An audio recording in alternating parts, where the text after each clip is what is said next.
నా పేరు కందునూరి ఈశ్వర్లింగం, గార్ల మండలం. నేను గత 40 సంవత్సరాల నుంచి సామాజిక కార్యకర్తగా పనిచేస్తాను.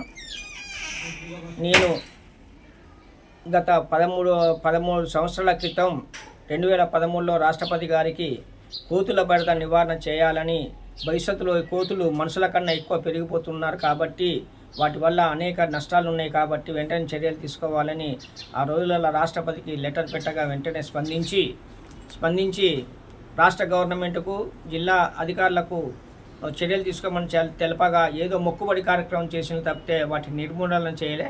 ఈ రాను మనుషుల కన్నా ఎక్కువగా పెరిగిపోతున్నాయి. వీటి వలన ప్రజలందరికీ అనగా రైతులకు, వ్యాపారస్తులకు, మహిళలకు, విద్యార్థులకు, రోడ్డు వెంట వెళ్ళే రహదారి ప్రయాణికులందరికీ ఇబ్బంది ఉన్నాయి. రైతులు పంటలు పండే ధాన్యం కానీ, పప్పు దినుసులు కానీ, కూరగాయలు కానీ పండించే పరిస్థితి లేదు.